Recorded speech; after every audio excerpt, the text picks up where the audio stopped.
Et yo tout le monde, c'est Doko. On se retrouve aujourd'hui pour la suite de mon aventure sur Epic Seven. Donc si vous avez vu mes précédents lives et mes précédentes vidéos plus précisément, vous avez vu que j'ai fait un petit guide reroll et que j'ai reroll un compte.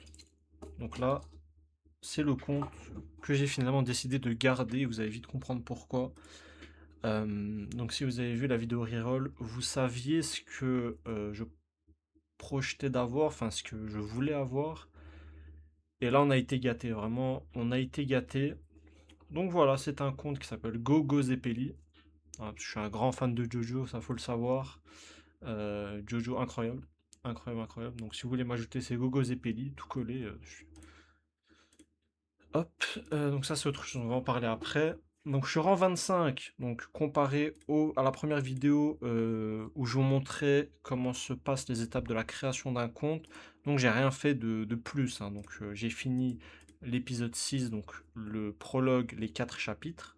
Et on arrive à ce moment-là à l'épisode 1. Donc ça, vous allez tous le faire, ça se fait très rapidement après le tuto. Donc on arrive à l'épisode 1.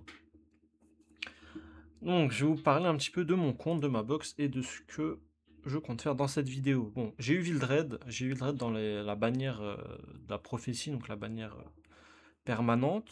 Landy se récupère dans les missions. Ruel, c'est celle que j'ai pris dans le destin lunaire, ça je n'ai pas changé. Malgré le reroll, j'avais pris Vildred pour aller vite en reroll, mais après j'ai directement switch sur Ruel. J'ai eu ML Bellona dans le coffre qu'on reçoit, enfin qu'on a au début du reroll, donc le cinquième coffre de Radiance, donc le premier coffre ML. J'ai pas de coffres qui ont évolué, donc c'est le seul ML que j'ai eu en commençant. Je me suis dit, bon, ML Bellona, c'est un personnage que je voulais. Voyons voir ce qu'on a par la suite. Et par la suite, les gars, on les voit déjà sur l'écran. J'ai fait la doublette. En gros, qu'est-ce que j'ai fait? Après avoir terminé, enfin après le tuto, on débloque rapidement le niveau, enfin le contenu, les abîmes. Enfin, l'abîme, c'est une tour, donc comme dans ce leveling, c'est pareil, c'est une tour avec des étages, où à chaque fois que vous terminez un étage, vous avez des récompenses, comme vous pouvez le voir. Et en gros, si vous allez jusqu'à l'étage 40, c'est vraiment très simple, hein. Jusqu'au niveau 50, 55, l'abîme, c'est vraiment comme du mode histoire, c'est du mode auto, Vildred, full stuff, et one shot tout. Donc, vous voyez que j'ai pris des mystiques ici, je pense qu'il y en a aussi au niveau 35, donc des mystiques ici, bref. J'ai eu 600 mystiques en faisant 40 étages de l'abîme, en mode auto, ça se fait en 20-25 minutes. Et vous pouvez le voir qu'avec 600 mystiques, on fait 2 multis, vu que les multis sont en promo à 300. Et bah les gars, j'ai first multi les deux que je voulais, hein. J'ai eu Ténébria, sorcière du lac, et Lady of the Skull, donc maîtresse de la balance, les deux en first multi. Donc je me suis dit, let's go, on part sur ça, c'est les persos que je voulais, on les a eu, c'est nickel. Ça, c'est les petits persos qu'on a eu dans les coffres de Radiance, donc Zac, Ilinav, Isaria est offerte. Donc voilà, globalement, j'ai rien fait de plus qu'un compte débutant quand on commence, j'ai fait l'histoire, j'ai débloqué les tâches de l'abîme, j'ai fait les 40 premiers niveaux en mode automatique, ça va tout seul, hein, c'est très rapide. J'ai invoqué, j'ai eu ça. Voilà, je n'ai rien fait de plus. Ce qui est important aussi, c'est qu'une fois que vous arrivez à l'épisode 1, on débloque ici en bas, il y a un petit bonhomme, race de l'origine. Cliquez bien sur cet onglet-là pour débloquer les missions, parce que si vous ne cliquez pas, ce que vous allez faire ne va pas être comptabilisé là-bas. Et ces missions-là vous servir à débloquer ce personnage en fond, c'est ML Raz. En gros, quand vous allez arriver dans l'épisode 1, donc quand vous finissez le prologue, hein, donc les 4 premiers chapitres, vous débloquez le personnage principal qui est Raz. Et Raz, on va aller le voir dans le journal, il a donc une version évolutive qu'on va aller chercher dans le chapitre 2, mais il a surtout un ML 5 étoiles qui est vraiment, vraiment fort, hein. Il est gratuit, il est offert, et il faut vraiment le chercher le plus rapidement possible. Donc c'est des missions qui se font en une semaine pour les premières missions, puis après je me rappelle plus très bien. Mais en gros, il faut juste gaspiller de l'endurance et faire des combats d'arène pendant une semaine. D'ailleurs, en arrivant à l'épisode 1, on débloque l'arène. Donc l'arène, c'est le PVP, mais c'est du PVP PVE, on va dire. C'est pas très clair, mais en gros, vous avez une équipe défensive. Donc chaque joueur met son équipe défensive et les autres joueurs peuvent attaquer les défenses des adversaires. Vous voyez que vous avez une défense de 4 personnages, vous pouvez attaquer la défense que vous souhaitez. Bon là, on est au tout début, on vient de commencer, on est bronze 5 dans l'arène. Vous voyez, ça va jusqu'à compétiteur, donc jusqu'à challenger, Ouais, ça va jusqu'à Challenger. Et, euh, et on est bronze 5. Donc là, c'est des bots. Mais après, c'est les défenses des autres joueurs. Je pense que l'arène PVP avec un système de draft, de ban, etc. se débloque au rang 60. Donc voilà, c'est pas pour tout de suite, c'est vraiment pour les joueurs expérimentés. Donc voilà, ça c'est mon compte. Gogo Zepeli. Vous pouvez m'ajouter. Je pense que c'est possible que je crée une guilde parce que rejoindre une guilde c'est très important dans le jeu. Mais pour l'instant, je pense qu'on va rejoindre une guilde. Un pour tous pour un. Débutant bienvenue. Niveau 16 de guilde. Je pense que c'est pas mal, hein.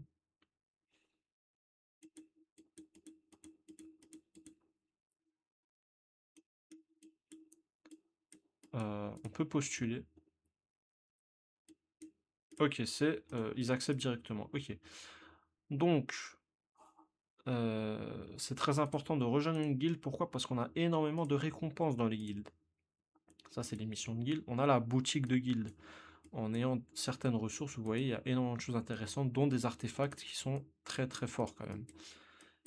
Il y a aussi des Molagora, je vous ai dit, c'est une ressource très rare. Et c'est vraiment bien d'aller en chercher un par semaine. Donc c'est une boutique qui se reset chaque semaine. Donc vraiment, c'est important de rejoindre une guilde. Tout du plus parce que vous pourrez la vérifier. Vous pourrez le vérifier après avoir accédé au moins une fois. Ah, rang 40. Ok, ok. Donc, à l'héritage des temps anciens, c'est très important de le faire. On gagne énormément de récompenses. Donc, ça, pour ça, on devra atteindre, pardon, le niveau 40. Ok, ça, c'est autre chose. Donc, qu'est-ce que j'ai fait? C'est quoi le petit truc ici? En gros, j'ai pris le pack, vous savez, à 3,40 € là, je pense, où vous avez donc un choix de personnage parmi les 5 là, et un stuff attack. Bon, le stuff attack, il est bien, mais sans plus. Il y a vraiment, dans la boîte mail et dans le truc de Radiance, on reçoit vraiment, vraiment des meilleurs stuff. On reçoit vraiment des stuffs incroyables. Donc, c'est pas pour le stuff que je l'ai pris, mais on va le mettre sur Ténébria. J'aime bien mettre mes stuffs même sur des persos que je ne joue pas pour pas mélanger les pièces. Parce que généralement les sets qu'on reçoit bah, sont vraiment faits pour rester pour rester ensemble. Donc les 6 pièces. Et quand on met tout équipé, quand on a trop de stuff différents, le jeu fait un peu de la merde. Et j'ai la flemme d'aller chercher chaque stuff correspond auquel. Donc je me facilite la vie comme ça. Et donc, dans ce pack, on a ces 5 personnages-là. Vildred, je les drop. Setsuka, j'aime beaucoup, très bon personnage PVP, mais on ne fait pas de PVP pour l'instant. Elle est utile en PVE, mais en fait, il y a Fene à côté, quoi. Il y a juste Fene qui est utile dans tous les contenus PVE du jeu, tout simplement. Regardez-moi ça. Contenu le plus joué dans les 30 derniers jours, il y a tous les contenus. Bref, c'est pour avoir Fene parce que je n'ai pas Fene. Mais bien sûr, vous pouvez faire le contenu sans Fene hein, pour l'instant. Une fois que vous allez la drop un jour ou l'autre, elle va vous être utile, mais vous pouvez très bien faire sans. Il y a énormément de personnages offerts qui sont très forts. Donc vraiment à ce niveau-là, vous inquiétez pas quoi. Bah, Landy est très très fort déjà. On reçoit prochainement dans les paliers flanc feu, donc flanc des Hansen là. Euh, donc vous inquiétez pas, on a vraiment de quoi faire le PVE. Il y a énormément de personnages offerts. Ça va tout seul quoi. Ne vous inquiétez vraiment pas pour ça. Donc j'avais un stuff destruction santé que j'ai mis sûrement sur un personnage aléatoire. Oui, Lady of the Scale. On déséquipe tout et on met ça sur Fene. Et voilà, on a une Fene parée pour l'aventure. Donc voilà, c'était un petit point sur ma box pour vous montrer le compte avec lequel je vais partir. Hop, ici on a les récompenses, on a Bellona du coup il me semble. Récompense du premier achat. On a Bellona, des pingouins, etc. Et on a ceci. Ok. Hop. Donc maintenant, le but quand vous arrivez à là, c'est vraiment d'avancer dans l'histoire, finir les 6 chapitres de l'épisode 1 et vraiment arriver à l'épisode 2 où c'est là où on va commencer à débloquer les évolutions intéressantes, quelques passages intéressants, des contenus intéressants. Donc là, le but c'est juste d'avancer dans les épisodes. Ce qu'on peut faire aussi, c'est déjà avancer dans l'émission de Ruel. Pourquoi? Parce qu'en fait, avec toutes les récompenses qu'on a reçues, bah, on peut très facilement donc mettre niveau 60 des personnages. Euh, Vildred, ça va être mon farmer PVE, donc je pense que je vais le up. J'hésite avec Landy en fait, mais je vais partir sur Vildred. Hop, on va le mettre niveau 60. On peut même mettre Landy niveau 60, hein, c'est pas déconnant. C'est pas déconnant du tout en fait. Hop.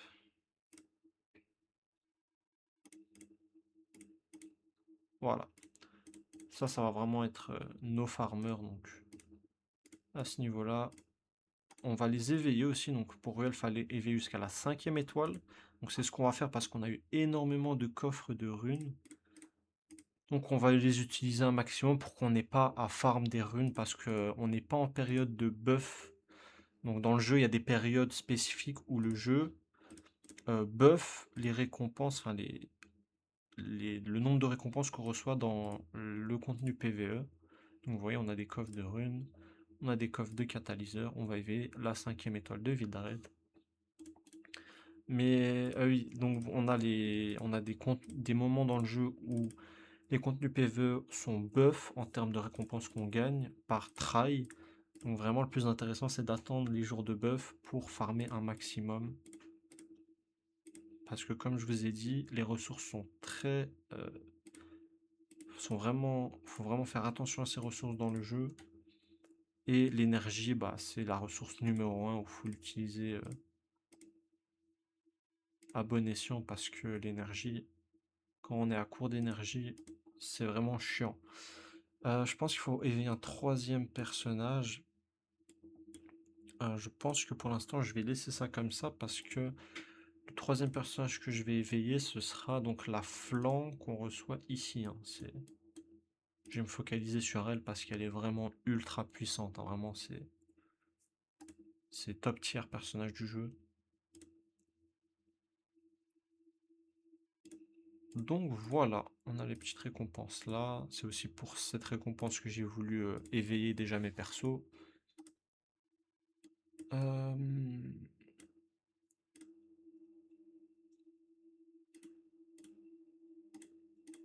Hop, voilà, parce que le jeu avait pas encore pris en compte la mission. On va faire l'armurerie des ogres. Donc ça aussi c'est, comme je vous ai dit, hein, c'est si vous voulez avancer dans le jeu, suivez juste le chemin de l'héritier. C'est un chemin où il y a des missions qui vous permettent d'avoir une progression, donc entre guillemets linéaire, hein. Si vous suivez ça, vous allez monter dans le jeu tranquillement, étape par étape, et vous allez normalement rien rater, hein, si vous suivez les missions. Le jeu, comme je vous l'ai dit, est devenu au fil du temps vraiment très intuitif. Maintenant, il faut upgrade un stuff, il me semble. Hop. Donc on va up l'épée qui est vraiment pas mal. Le sac à dos, hop. Donc l'épée est pas dégueu, mais on va juste la l'up en plus 3. Parce que c'est pas non plus quelque chose qu'on va jouer forcément. On reçoit énormément de très bons stuff, donc on va pas gaspiller nos ressources dans des stuffs qui n'en valent pas la peine, on va dire. Donc voilà, terminer le chapitre 1 de l'épisode 1. Produire des pingouins dans la forêt des âmes. Ah, ça, faut finir l'épisode 1. Ok, bah, faut finir l'épisode 1. Donc, je pense pas que je vais faire tous les niveaux de l'épisode 1 maintenant. Et le labyrinthe aussi, c'est en terminant l'épisode 1. Donc voilà, faudra terminer l'épisode 1. Et globalement, je pense qu'en off, je vais finir les 6 chapitres. Donc, terminer l'épisode 1, quand je vais lire le chapitre 1 plutôt. Pardon. Donc, je vais terminer l'épisode 1 parce que pour l'instant, tant qu'on n'a pas fini l'épisode 1, il y a énormément de choses qui sont bloquées. Oula, petit souci de connexion. Donc, comme j'ai dit, si on termine pas l'épisode 1, il y a énormément de choses qui sont bloquées pour l'instant. Donc, on va faire l'épisode. Je vais faire plutôt l'épisode 1 en off tranquillement. Et donc voilà, c'est pour vous montrer un petit peu l'avancement de mon compte. Donc, on a pris Fene dans le pack. On a drop un Vildred. Landy est offerte. On a pris Ruelle dans le destin lunaire. Et sinon, comme ML qu'on va utiliser en PVP plus tard, c'est ces personnages-là. Mais pour l'instant, même si je suis content de les avoir drop, on va pas trop les voir, hein. Ils sont inutiles en PvE, donc c'est pour ça que je vous dis, c'est pas un jeu où faut forcément reroll Epic 7 parce qu'en PvE, les ML sont pas forcément utiles directement, donc tant qu'on n'a pas l'arène, ça sert un petit peu à rien. D'ailleurs, n'hésitez pas à utiliser vos tickets d'arène. L'arène, je vous l'ai pas dit, pour faire les combats, ça demande des tickets. Vous en avez 5. Une fois que vous en utilisez un, il se recharge. Donc, il y en a un qui se recharge toutes les heures. Donc, n'hésitez pas à utiliser vos tickets d'arène constamment.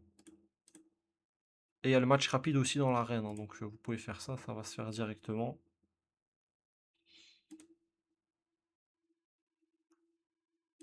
Et une fois que j'aurai fini l'épisode 1, on va débloquer le bureau de change des parfums. Donc c'est là où on va débloquer une nouvelle boutique avec des nouveaux matériaux qu'on va drop en gaspillant de l'énergie, comme le jalon de radiance, pour débloquer d'autres récompenses intéressantes. Donc c'est pour ça que je ne farme pas l'hôtel de l'esprit ou quoi en mode auto, parce que en gros, quand vous allez dans la niche ici, sur la niche, vous pourrez adopter un petit animal. En gros, quand vous allez dans un combat, hôtel de l'esprit par exemple, quand vous appuyez sur le petit truc avec une patte, vous rajoutez votre animal que vous allez drop niveau 20, hein, c'est très important parce que s'il est bas level, vous n'aurez pas énormément de répétitions. Et là, comme vous voyez en bas, il y a écrit 15 avec une petite flèche de répétition. En gros, c'est pour vous dire que vous pouvez faire, grâce à cet animal-là, 15 combats en répétition, donc en arrière-plan. Vous allez voir, on coche ça.